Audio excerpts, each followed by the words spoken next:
નમસ્કાર મિત્રો, સ્વાગત છે તમારું અમારી ચેનલ પર એક નવા વિડીયોમાં। શું તમે ક્યારેય વિચાર્યું કે તમારી કિસ્મતના બંધ દરવાજાની ચાવી કોઈ એવા હાથમાં હોઈ શકે જેને દુનિયામાં હંમેશા નજરઅંદાજ કર્યું? શું તમે જાણો કે એક વિધવા સ્ત્રી પાસે એક અદ્રશ્ય શક્તિ હોય જે કોઈ પણ માણસને ફકીરમાંથી રાજા બનાવે?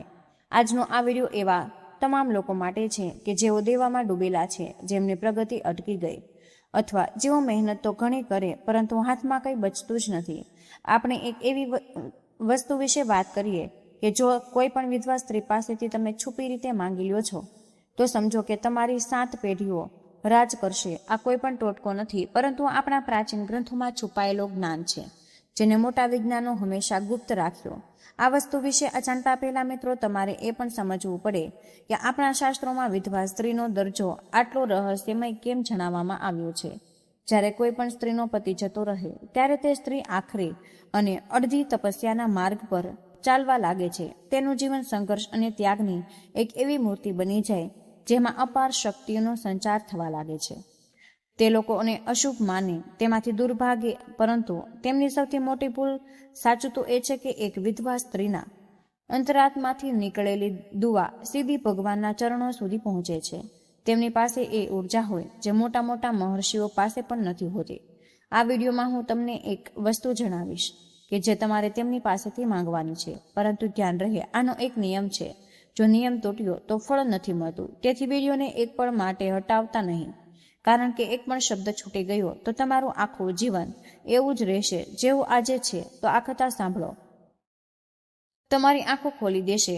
એકવાર એક બહુ જ મોટો વેપારી હતો જેનું નામ ધનીરામ હતું। તેની પાસે એટલી સંપત્તિ હતી કે સોનાની થાળીમાં જમતો, પરંતુ કિસ્મતનું પાંગરું એવું ફર્યું કે તેનો બધો વેપાર ડૂબી ગયો। કરજ લેવાની નોબત આવી ગઈ। મિત્રો એ સાથ છોડી દીધો અને ઘરના વાસણો પણ વેચાઈ ગયા। ધનીરામ દરની ઠોકર ખાઈ રહ્યો હતો ત્યારે તેને એક સાધુ મળ્યા। સાધુએ કહ્યું કે બધું જ કર્યું, પરંતુ તે એ શક્તિનો ન ઓળખે જે તારા પડોશમાં રહે છે। સાધુએ તેને એક વિધવા સ્ત્રી પાસે જવાનું કહ્યું, એક વિશેષ વસ્તુ માંગવાની સલાહ આપી, અને ધનીરામે એવું જ કર્યું અને માત્ર 1 મહિનાની અંદર તેની કિસ્મત એવી ચમકી તે પહેલા કરતા પણ વધારે અમીર બની ગયો। હવે તમે વિચારી રહ્યા હશો કે તે વસ્તુ શું હતી? તો કોઈ સોનું નથી, કોઈ મોંઘી વસ્તુ હતી। એ ખૂબ જ સાધારણ વસ્તુ હતી, પરંતુ તેમાં બ્રહ્માંડની ઉર્જા છુપાયેલી હતી। વસ્તુ શું એ જાણતા પહેલા મિત્રો એ સમજો કે વિધવા સ્ત્રીની ઉર્જા કેવી રીતે કામ કરે। શાસ્ત્રોમાં જણાવવામાં આવ્યું છે કે જે સ્ત્રી પતિના ગયા પછી પણ પોતાના ધર્મનું પાલન કરે અને શાંતિથી પોતાનું જીવન વિતાવે તેના ચરણોમાં સૌભાગ્યનો નિવાસ હોય છે। જ્યારે તમે તેમની પાસેથી કોઈ પણ વસ્તુ માંગો છો ત્યારે તેમના દુઃખ અને તેમની તપસ્યાનો એક હિસ્સો તમારા જીવનમાં દુઃખને જ ખતમ કરવા લાગે। પરંતુ ધ્યાન રહે કે આ વસ્તુ તમારે તેમની પાસેથી માંગવાની છે, છીનવવાની નથી। માંગવાની રીત પણ ખૂબ જ અલગ છે। તમારે આ વસ્તુ માંગતી વખતે તેમનું અપમાન નથી કરવાનું, પરંતુ પૂરા સન્માન સાથે તેમની સામે ઝૂકવું। હવે હું તમને એ વસ્તુ જણાવવા જઈ રહી છું જે તમારે દરિદ્રતાને મૂળથી ખતમ કરી દે છે। તે વસ્તુ છે તેમના ઘરની એક મુઠ્ઠી અક્ષત, એટલે કે ચોખા। પરંતુ થોભો, આ એટલું સરળ નથી જેટલું દેખાય। આ ચોખા માંગવાનો એક વિશેષ સમય અને એક વિશેષ મુહૂર્ત હોય છે। જો તમે ખોટા સમયે માંગી લ્યો છો તો તેની રીત ઊંધી અસર પણ થઈ શકે। તેથી વાતને ધ્યાનથી સાંભળો। જ્યારે પણ કોઈ શુભ દિવસ હોય, જેમ કે પૂનમ અથવા તો એકાદશી, ત્યારે તમારે કોઈ એવી વિધવા સ્ત્રી પાસેથી જવાનું છે કે હંમેશા ભગવાનની ભક્તિમાં લીન રહેતી હોય। તેમની સાથે તે વાત કરતી વખતે તમારા મનમાં તેમના પ્રત્યે કરુણા અને સન્માન હોવું જોઈએ। જ્યારે તમે તેમની પાસેથી એક મુઠ્ઠી ચોખા માંગશો તો તે ચોખા તમારા માટે માત્ર અનાજ નહીં, પરંતુ તેમનું તપ, શક્તિનો પ્રસાદ બની જશે। આ ચોખા લઈ તમારે ઘરે આવવું અને એક લાલ કપડામાં બાંધીને તમારી તિજોરી અથવા તો જ્યાં પણ તમે પૈસા રાખો છો ત્યાં રાખી દેવા। પરંતુ સૌથી મોટી વાત એ છે કે આ કામ તમારે છુપી રીતે કરવાનું છે।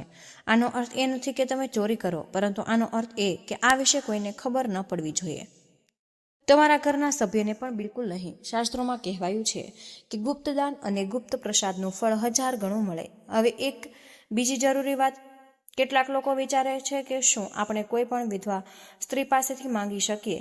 આનો જવાબ છે ના। સ્ત્રી એવી હોવી જોઈએ કે જેનું ચરિત્ર નિર્મળ હોય, જે હંમેશા બીજાનું ભલું વિચારતી હોય। જો તમે કોઈ એવી સ્ત્રી પાસેથી માંગો છો જે ગુસ્સામાં રહે અથવા જેના મનમાં મેલ છે, તો તેની અસર તમારા પર પણ પડી શકે। તેથી પસંદગી વિચારી સમજીને જ કરો। ધનેરામ જ્યારે તે ચોખા લીધા ત્યારે તેને તે પોતાના અનાજના ભંડારમાં ભેળવી દીધા હતા. ત્યારથી તેના ઘરમાં ક્યારેય પણ અનાજ અને ધનની કમી ન રહી. પરંતુ શું તમે જાણો છો કે ચોખા સિવાય એક બીજી વસ્તુ પણ છે જે આનાથી પણ વધારે તાકાતવર છે? તે વસ્તુ છે તેમના હાથથી આપવામાં આવેલો એક જૂનો સિક્કો. જો કોઈ વિધવા સ્ત્રી તમને ખુશી ખુશી પોતાની પાસે રાખેલો કોઈ જૂનો સિક્કો આપી દે તો સમજો કે મહાલક્ષ્મીનું સ્વરૂપ તમારા ઘરે જ છે. મિત્રો, તે સિક્કો તેમની આખી જિંદગીની બચત અને તેમની દુઆઓની નિચોડ હોય છે. તેને ક્યારેય ખર્ચ ન કરતા. તેને તમારી પાસે એક અનમોલ ધરોહરની જેમ રાખો. જો તમે જોશો કે કેવી રીતે રસ્તાઓ પોતાને મેળે ખુલવા લાગે, અટવાયેલા પૈસા પાછા આવવા લાગે અને ઘરમાં જે કલેશ થતો તે શાંતિમાં બદલાઈ જાય. ઘણીવાર મિત્રો, આપણે દુનિયાના ચક્કરમાં અસલી શક્તિઓને ભૂલી જઈએ છીએ. આપણે મોટા મોટા મંદિરોમાં જઈએ છીએ, હજારો રૂપિયા ખર્ચ કરીએ, પરંતુ આપણી આસપાસ જે જીવંત શક્તિઓ છે તેમને જોતા નથી. એક સ્ત્રી જે બધું ગુમાવ્યા પછી પણ ધીરજ રાખે તે કોઈ દેવીથી કમ નથી. તેના હાથનો આપેલો એક સિક્કો અથવા એક મુઠ્ઠી ચોખા તમારી તકદીરને એવો વળાંક આપી શકે જેના વિશે તમે ક્યારેય પણ સન્માન પણ નથી વિચાર્યું. એક એ વાતનું વિશેષ ધ્યાન રાખો, જ્યારે પણ તમે આ વસ્તુ માંગવા જાઓ તો ખાલી હાથે ન જાઓ. તેમના માટે કોઈ ભેટ અથવા તો અનાજ લઈને જાઓ. પહેલાં તેમને કંઈક આપો અને તેમનું દિલ જીતો અને પછી ખૂબ જ વિનમ્ર ભાવે તમારી માંગ મૂકો. જ્યારે તેઓ ખુશ થઈને તમને વસ્તુ આપશે ત્યારે જ તેના અસર તમને થશે. જો તેમણે દુઃખ કે દબાણમાં આવીને એ વસ્તુ આપી તો તે કિસ્મત બદલવાને બદલે મુસીબત બની શકે છે.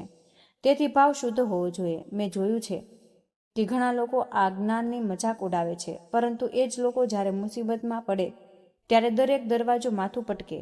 પ્રાચીન જ્ઞાન ક્યારેય ખોટું નથી હોતું, બસ તેને સમજવા વાળી દ્રષ્ટિ જોઈએ. આજે જે નિયમો મેં જણાવ્યા તે સદીઓથી અજમાવેલા છે.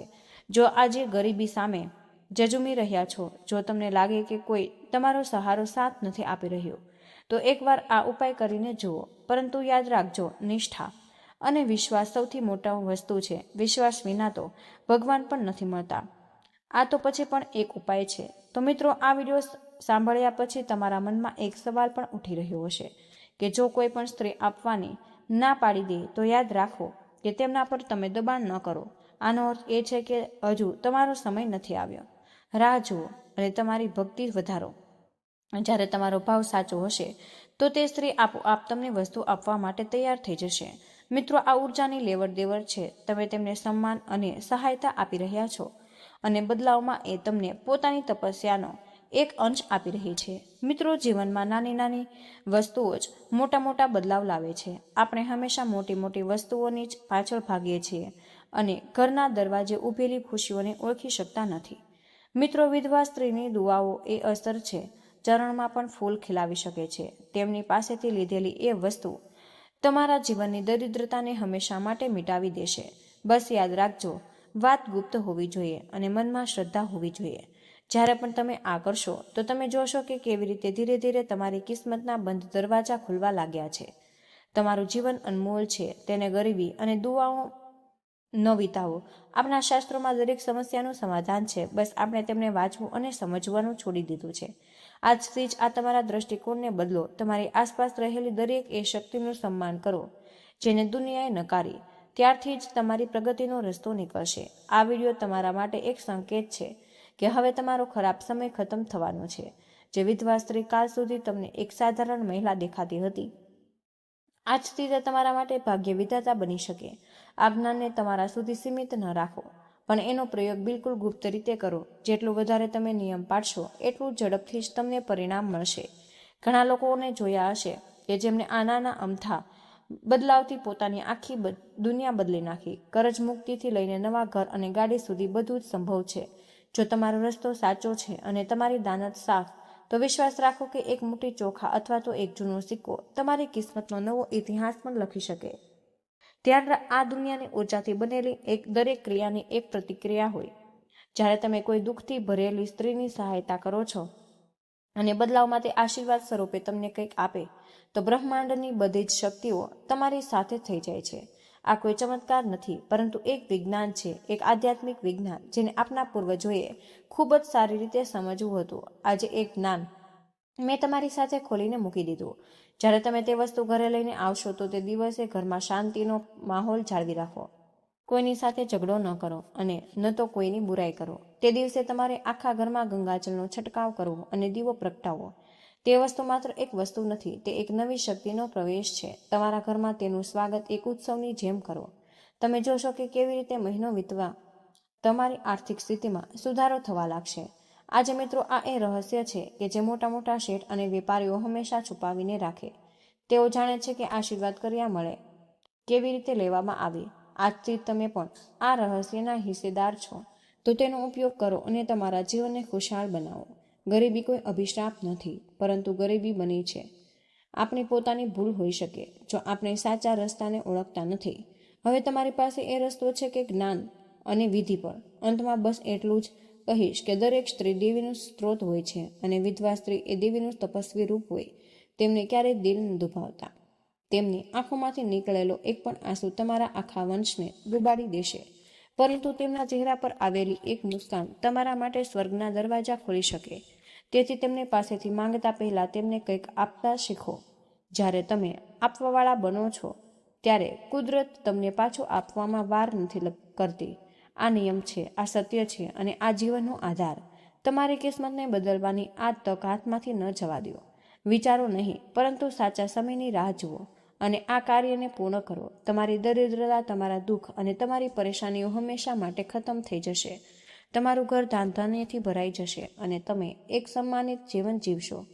વિશ્વાસ રાખો કે આ એક મુઠ્ઠી અનાજ તમારા જીવનની સૌથી મોટી કમાણી બનવાનું છે. હવે તમે તૈયાર છો એ મહાન બદલાવ માટે જે તમારા દ્વારા દસ્તક આપી દીધો. આ રહસ્યમય જ્ઞાનને અપનાવવા માટે તમારું મન બિલકુલ શાંત હોવું જોઈએ. મિત્રો, જ્યારે તમે તે સ્ત્રી પાસે જાઓ અને તમારા અહંકારને ઘરે છોડીને જાઓ, યાદ રાખો તમે જ્યાં માંગવા જઈ રહ્યા છો અને માંગવા વાળો હંમેશા ઝૂકીને જ કંઈક માંગે. જેટલું તમે ઝૂકો એટલો જ મોટા આશીર્વાદ તમને મળશે. આ સંસાર એક અરીસો છે, જે તમે આપો છો તે જ પરત આવે. સન્માન આપશો તો સૌભાગ્ય પામશો. આ વિધિ કર્યા પછી દરરોજ સવારે ઉઠીને તે વસ્તુને તમે પ્રણામ કરો. તમે તેમની પાસેથી લીધી તેને ધૂપદીપ બતાવો. મા લક્ષ્મીનું ધ્યાન કરો. તમારો વિશ્વાસ તે વસ્તુની શક્તિને દરરોજ વધારતો જશે. ધીરજ રાખો, કારણ કે ફળ મળવામાં થોડો સમય લાગી શકે છે, પરંતુ જ્યારે મળશે તો એટલું મળશે કે તમે સંભાળી પણ નહીં શકો. આ કોઈ વાર્તા નથી, આ એ અનુભવ છે જે સદીઓથી ચાલ્યો આવ્યો. હવે મિત્રો, આ વિડીયોને ધ્યાનથી સાંભળ્યા પછી તમારી અંદર એક નવો વિશ્વાસ જણાવો. તમારી ગરીબીના દિવસો હવે ગણ્યા ગાંઠિયા રહી ગયા છે. બસ એ વસ્તુની વાર છે જે તમારે તેમના હાથથી લેવી. તે ક્ષણ તમારી જિંદગીનો સૌથી મોટામાં મોટો ટર્નિંગ પોઈન્ટ હશે. ભલે દુનિયા કંઈ પણ કહે, તમે તમારા લક્ષ્ય પર તમે ટકેલા રહો. સફળતા તેમને જ મળે જે રહસ્યને સમજે, તેમના સાચા સમયે ઉપયોગ કરે. તમારું ભવિષ્ય તમારા હાથમાં છે. એક વિધવા સ્ત્રીના આશીર્વાદ અને તે એક વસ્તુ તમારા જીવનની દરેક કમીને પૂરી કરી દે છે. કર્જમાંથી મુક્ત, વેપારમાં ઉન્નતિ અને ઘરમાં સુખ શાંતિ, આ બધું જ હવે તમારી પહોંચમાં છે. બસ એક ડગલું આગળ વધારો અને જુઓ કેવી રીતે બ્રહ્માંડ તમારી મદદ માટે તૈયાર ઊભું છે. શુભ મુહૂર્ત જોઈને આ કાર્ય કરો અને પછી ચમત્કાર જુઓ. તમારું જીવન મંગલમય હોય એ જ તમારી કામના છે. સુખ અને સમૃદ્ધિ તમારા દ્વાર પર દસ્તક આપી રહી છે. બસ તેની સાચી વિધિથી અપનાવવાની જરૂર છે. જીવનની દરેક કઠણાઈ હવે દૂર થશે અને ખુશીઓની સવાર થશે. જે વાતો આજે તમે જાણી તેને તમે ગાંઠ બાંધી લો. આ એક ગુપ્ત જ્ઞાન છે જે વિરલાઓને જ મળે છે. આજે તમારો વારો છે. તમારી કિસ્મતને નવો આયામ અપનાવો. શ્રદ્ધા સાથે આ માર્ગ પર ચાલો અને તમારા દુઃખોનો અંત કરો. પરમાત્મા તમારી સહાયતા કરે અને તમને દરેક કાર્યમાં સફળતા પ્રદાન કરે. ખુશહાલી તરફ વધારવામાં આવેલું તમારું આ કદમ તમારા વંશને પણ ખુશીઓથી ભરી દે છે. વિશ્વાસ એ દોર છે કે જે ઇન્સાનને પરમાત્મા સાથે જોડે અને તેની દરેક મનોકામનાને સિદ્ધ કરે છે. આજનો આ સંદેશ તમારા કલ્યાણ માટે છે. તો મિત્રો, આજનો વિડીયો અહીં જ પૂર્ણ કરીએ છીએ. આજની આ માહિતી તમને કેવી લાગી અને આ વિડીયો તમે કયા શહેરમાંથી સાંભળી રહ્યા છો તે કમેન્ટ બોક્સમાં જરૂર જણાવજો. મિત્રો, માહિતી પસંદ આવી હોય તો વિડીયોને લાઈક અને તમારા મિત્ર સાથે શેર કરજો. ચેનલ પર નવા હોય તો ચેનલને સબસ્ક્રાઇબ કરવાનું બિલકુલ ભૂલશો નહીં. વિડીયોને અંત સુધી જોવા બદલ ખૂબ ખૂબ જ આભાર. જય શ્રી કૃષ્ણ. ધન્યવાદ.